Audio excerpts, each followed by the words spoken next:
All right, coach, let's look at chapter 5, mental prep and football IQ. I think this is an area where a lot of coaches miss out in the offseason. This is where you can really make a lot of money for the season.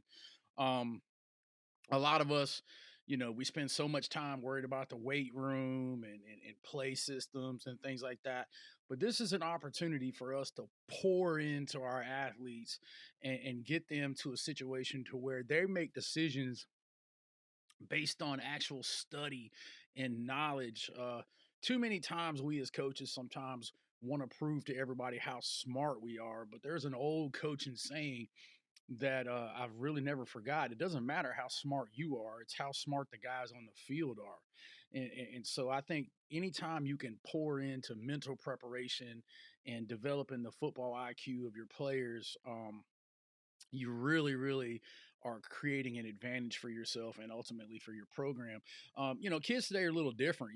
They have the Xboxes and the games, and me being an air raid guy, you can go on college football 25 and play with the air raid, or college football 26 and play with the air raid. And the offense is pretty cool. It's got the similar reads and things like that.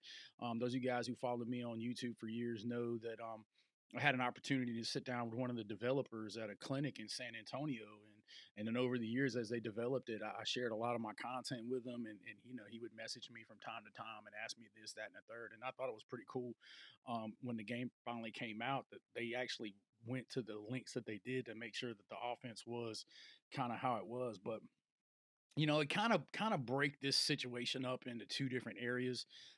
Film study, teaching players to watch film, as students, not fans, looking at tendencies. We talked about that a little bit in chapter 4. Body language is a receiver in a great stance because he's fixing to run a route, but then when the route's going away from him, is he kind of just chilling, looking at offensive linemen, those kind of things, light hands. These are things that you can teach people to do on film. And in the off season, especially, you have an opportunity to do those things because you have a little bit more time. QB school, a lot of programs run a quarterback school in the off season with the quarterbacks, and they bring them in and they teach them, different things. Go back and review film. I know a good coaching buddy of mine, Coach Joe Salas. A lot of you guys have followed him on YouTube and his coach tube courses, but he would sit down with his quarterback every Monday night and after practice, and they would go through every offensive snap and talk, and that was during the season. But imagine in the off season if you're able to do those kind of things too. And then also teaching a little bit of situational awareness, down and distance scenarios, clock management, when to stay in bounds, when not to stay in bounds, making smart decisions, when second down is better than an interception. And these are things that all can be developed, looking into IQs. I think it's really important. Quarterbacks a lot of times don't understand defensive fronts, but what's an odd front, what's an even front, what's a three technique, what's a note, what's a one technique, those kind of things. Especially if you're doing a lot of check with me runs and things like that. Is the middle of the field open, middle of the field closed? Does how to understand when blitzes are coming? Is that safety rolling down behind the outside blitz?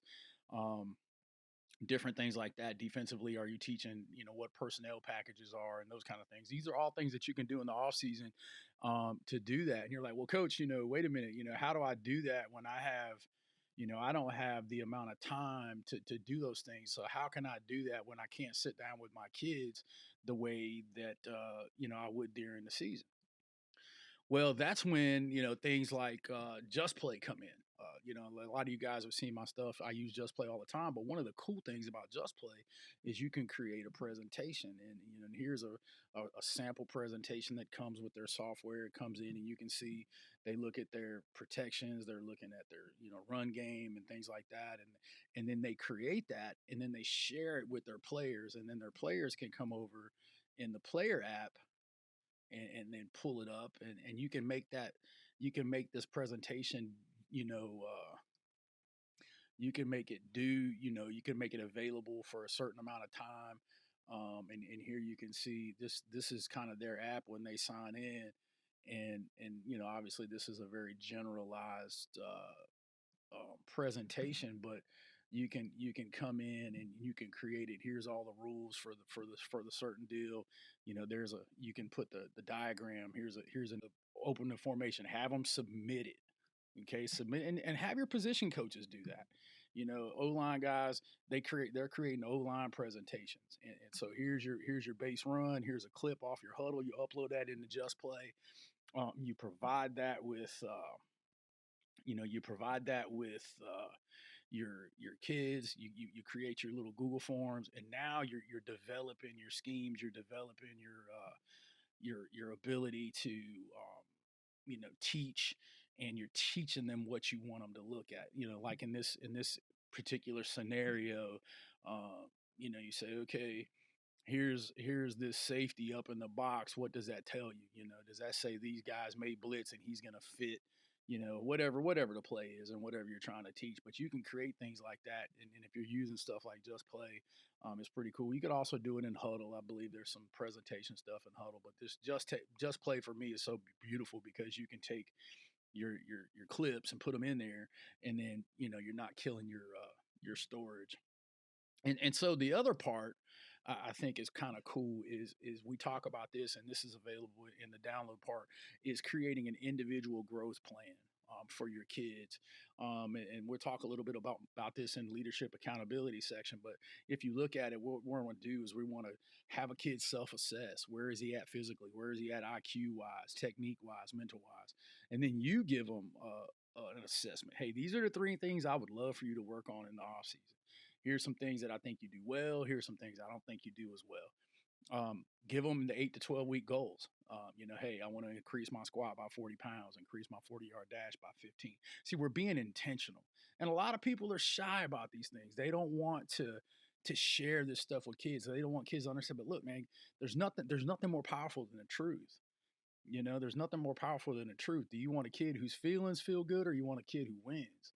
And sometimes you got to hurt a kid's feelings, not in a malicious way, but being honest with them to say, hey, listen, you're not where you want to be, but here's the plan to get there. And there's a difference in that. There's a difference in telling a kid he ain't worth a flip, and then telling a kid, hey, listen, you're not as great as you think you are, but here's how we can get there. But what are your technical goals? What are your football IQ goals? We want you to be able to identify all your fronts and stunts. We want you to learn all your route adjustments based on coverage, whatever you're doing. Leadership character goals. We want you to, hey, this off season, I want you to lead warm ups at least once a week. What's your weekly development plan? Develop them. Develop that week. You've reevaluated every 4 weeks, and have your assistant coaches do it. Say, hey, man, I need you to go meet with Coach Johnson. He needs 10 minutes for you to go through. And like in our building, we have 2 break periods. We have a morning break and an afternoon break. They're like 10 minutes. Hey, man, go during the second break. I need you to go, see Coach George and sit down. He's going to reevaluate you. And then if you got 10 guys, do 2 each break, 5 minutes at a time, just go over the thing. And then we'll talk about a little bit more about skill progression as we move. But here's some things. Here's your progression chart. Hey, you're a JV quarterback. Your footwork is basic. Well, we want to get you here. And how long does it take to move you along those things? And so these are all kind of just a little bit different. Here's your goals for your physical metrics. We want you to improve. Boom, boom, boom, boom, boom. These are how we're going to do it. And obviously, we talked about that periodization, but having measurable goals, put it in their eyes, and say, hey, this is how we want this to work. I think is really, really cool. And then obviously, you can have some skill matrix. For different types of things, film quiz scores, and you can improve that football IQ, that mental capacity, because now you got kids thinking about improvement, continuous quality improvement. You're not just showing up. You're saying, okay, hey, what did you do this week? What did you do that week? And listen, it takes a lot of work, but if you want to be a championship program, you got to be intentional about what you're doing. And it's one thing to hand a kid a new sheet. Hey, this is the weights this week. Okay, but when you hand them a sheet and you say making progress, not making progress, fell off, got bigger, and you're giving them that feedback, and now they know what they got to do to get to those goals, I think is really, really important as you grow your kids in their mental preparation and football IQ. All right, Coach. Chapter 6: Systems and Schemes. In this chapter, we're going to talk about just, using your off season to install, adjust, test out new things, and why it's kind of an important process. Obviously, we want to look at your schemes. You've done that. Going back into chapter 1, you've reviewed kind of your previous season, what's worked, what hasn't worked, and I'm pretty sure you've made notes during the season of, yeah, we can't run that anymore, or we need to figure out how to make this work, so on and so forth. The first step is to obviously simplify. Um, I come from an air raid background, and that's kind of a 13 play offense, and we just kind of roll with it. We don't really add or subtract. There's some tabs, and that's kind of a thing. But complex schemes cause confusion. You want to simplify your concepts to allow athletes to play fast and instinctive rather than overthinking, and that comes with reps. And it's hard to get to that magic rep, as we've talked about in previous chapters, if you're not using that repetition. And the difference in this idea is the off season versus in season teaching concepts. In your off season, if you're going to master off season football, you have to understand how to install foundational concepts. And what are your foundational concepts? Like what's your bread and butter? What are you hanging your hat on? And so you want to use things like walkthrough. You got that one day in the weight room where you're not doing a lot of stuff. Walk room, your classroom sessions. Especially QB school, things like that.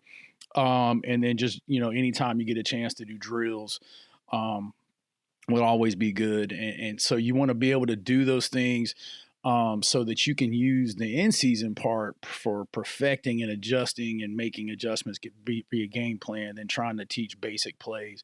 So as much as you can get done in the off-season really, really makes a big difference. And simplifying that allows that to happen. Once again, you want to install as early as possible, install those core systems. And we go back to like I think believe it was chapter 2 where we talked about having a system that goes from old guys to young guys, old guys to young guys. If you're lucky enough to have been at a place for a cycle, hopefully you got a plan in place where the young guys just jump right in and fill in those spots. When you're a newer coach in a situation, that's kind of a little bit more difficult, but that's where you want to really, really, really have your schemes down to do that. And of course, the off season is a time where you test things out. A lot of guys are clinicking. They're looking at courses like this, more scheme based courses and things like that. Some of my air raid stuff, a lot of you guys have looked at, and you're like, oh yeah, I love this and love this, but my suggestion would be once you find something that kind of, tickles your fancy, you need to take a deep dive. Go visit a school that runs those things, and whether it be a high school or a college. And I'm going to tell you, there's a lot to be said for going to small schools.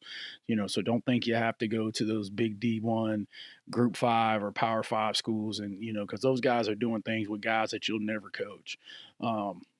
But go to your local D3, that has those kids that are kind of very similar to what you're coaching, and see what they're doing to get those systems to work. And then you want to look back at your practice, schedules. What are you doing in practice to promote competitive environments, and I'm not saying, you need to, knock the hell out of each other for 30, 45 minutes a day. I mean, there's some time and place for that, but, you got to be smart. I always, revert back to my old saying, GTF, you got to get to Friday, man. All this, everybody wants to be super tough on Tuesday, but it's all fun and games when you got two linemen and a fullback sitting over there on the sideline on Friday night because you beat them up on Tuesday and Wednesday. So you got to be fair and, to the program and know what's going on with that. So you want to simplify that. You want to try to install those things earlier, and get yourself in a situation where these schemes kind of reteach themselves over and over and over. And as you look down in the downloadable stuff, you'll see where I've kind of added some thoughts for best practices for teaching offensive and defensive concepts. You want to simplify the system without dumbing it down. Limit the number of plays and coverages. Because once again, it's not how smart you are; it's how smart the players are, and what they can do is what's most important. You want to teach concepts, not plays. Teach gap scheme. teach coverage families, teach those kind of things, and that makes it really important. Use the same ideas that you would do in the classroom. Use a layered teaching approach. Have a classroom meeting, do the walkthrough, do the indie drills, do a group period, team reps, full speed, half speed, those kind of things, and then do a competitive situation. I saw something on Twitter the other day and it just made me giggle. A guy was like, "Hey, does anybody have a great 7-on-7 playbook?" Well, now I had to catch myself because I really wanted to say, yeah, it's called What You Run. But then there are some guys whose like job is to play, to run 7-on-7 programs, which, I'm dating myself a little bit. I mean, there's nothing wrong with that per se, but if you're a head football coach and you're worried about a playbook for 7-on-7, then you're missing the boat. 7-on-7 is about reps, so don't go in there and be that double wing team that's going to run 5 wides and 7-on-7 because you're just wasting your time. Teach rules, not robots, I think is really, really important. Gap down backer has never failed anybody, those kind of things. Have a checkpoint for every position. You can kind of just see that. And I'm not going to go through the whole thing in this thing. But I would say number 5 is huge. Install only what you can practice. How many times have you been on a staff or even been the head coach and looked at it and said, "Hey, man, we worked all week on this play and we ran it twice." And we did that a couple times this season. And, we like, yeah, we thought this was going to work. And we ran it the first, 2 series. And then we reverted right back to what we normally do, which, there's a whole lot to be said to that because, like the Navy SEAL said, when things get hard, revert back to your fundamentals. And I think that's really, really important. Repetition and testing, getting rid of mental errors. And you can, like I said, you can go through this little guide. It's a pretty cool little thing. And I think it will help you as you start thinking about what schemes you want to install and you decide on, hey, this is what I want to do. This is how much I can practice. This is the ability level of my kids. And do I know it well enough to make adjustments when it's necessary? These are things that you take into consideration in your off-season prep. Make phone calls, call guys who do things really well that you want to do, and learn. And one thing about coaches I've known over the years, and I thought it was changing, but I'm realizing it really was. And I think that was just me getting older and expecting it to be different. But coaches love to help coaches, man. I mean, it's a thing. You go sit down with guys and you can learn something from everybody, and I think that's important. And that's one of the reasons why I do courses like that. So that's kind of systems and schemes. I mean, you pick the one you want. There's thousands of videos out there, whether on YouTube or CoachTube, that can kind of give you the foundation. But once you figure out what you want to do and you think it really fits your personality, which is the most important, go sit down with somebody who does it well and learn it the right way. All right, Coach, we're moving into chapter 7 of the book/course, talking about player development. And I really think that this is where you have to continue to concentrate on being intentional in what you're doing and what you're planning. Obviously, this is where you're working on mechanics, like for your quarterback and just position specific stuff in your off season program. And a lot of us, like we've talked in previous chapters, we have different structures of what we can do in the off season with our players, based on multi-sport participation or off season workout rules versus spring practice and things of that nature. But when you're talking about player development, I think you have to revisit what we talked about a couple of chapters earlier, that individual growth plan that you've developed for each player, identifying strengths and weaknesses and having them self-assess and doing things like that. So, that individualized training plan is very, very important. Spend a little time with having your assistants looking at, that roadmap, developing a roadmap. These are the things we need you to get better at. How can we do that? And we'll look at here in a second, kind of have a generic drill checklist that the kids can work on in the off season, whether it's with you or without you. And that's when we start talking about, having their accountability partner. Have the kids film themselves. Everybody's got a cell phone these days. They can film themselves doing their drills, and they can submit those drills to their position coach for feedback, how they're doing, if they're having to work out on their own. build some accountability. You can say, hey, man, let me see your off-season highlights. Show me your best drill reps. Let me see your best back pedal. Let me see your best, drop. Let me see your best, side hop or whatever, or your best get off or your best double team.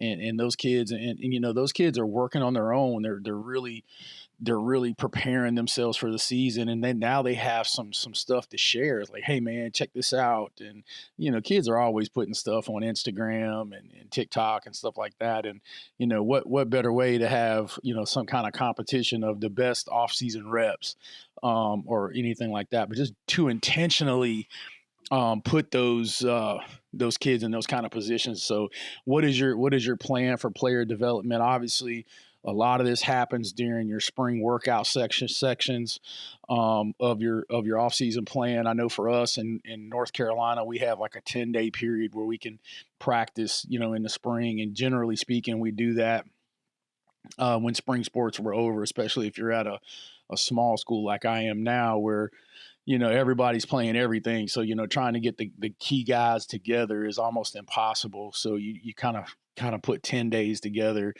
usually in May, and say, hey, this is when we're going to try to all get together. But, the idea of having your kids film themselves working on drills, whether it's an auxiliary gym during the wintertime, or doing those kind of things, I think is really, really beneficial, and it adds ownership. And I think that's really, really important. And you looking at those films and providing feedback, it kind of gives you a way to maintain records. You're able to have the kids, keep a log of the drills that they've done. You're able to look at those notes and say, hey, this looks good, that looks good. Maybe work on this. Here's some things you can do like that. So giving that feedback, allowing the kids to do things in the off season when they can't be with you, really it helps you celebrate improvements and provide adjustments to what needs to be worked on in the off season. So let's jump over here and look at kind of this sample checklist, so you can see kind of the drills that we think are important for positions. So as you can see, I've pulled up the typical drill checklist by position list, and this is in your materials. And feel free to add or subtract those things. But looking at what the quarterbacks are kind of doing, hand placement, ball security, throwing mechanics. One of the things that I've had to start doing a lot more of, and I hadn't taught in years, now that I'm working in a double wing offense, is taking a snap. I mean, that's kind of a lost art for a lot of kids who don't play in offenses that are under center. But being able to take a snap, what are some of the IQ drills that you can have, and you can just kind of go through this list and see kind of the things that we think are important for each position group, and kind of just provided that for you. Ways to get into situational drills, way to get into power drills, strength, those kind of things, situational things for like D lineman, pass rush versus various protections, working half man, those kind of things. And these are all things that they can work on by themselves. Have them film it. And, it goes back to that thing. If you want to be successful in the offseason, if you want to master the off season of football, you have to be intentional. And you can see there's even some stuff for special teams and stuff like that as well. And obviously, this point in the course, it's not about, hey, do this, do that, but it's really the idea of being intentional in having that plan for player development, encouraging kids to do things on their own, filming those things and getting to their position coaches in the off season. Let the position coach check it out, give some feedback on that stuff, and then log those things. How many times did you do this drill? How many times did you do that drill? And then you'll see a massive improvement in the fall, out of those kids who were really all in on this part. So I think this is a big part of mastering the off season, and part of player development is having an intentional plan where where you can do data driven evaluations, where you can celebrate improvements and use those things to guide training adjustments.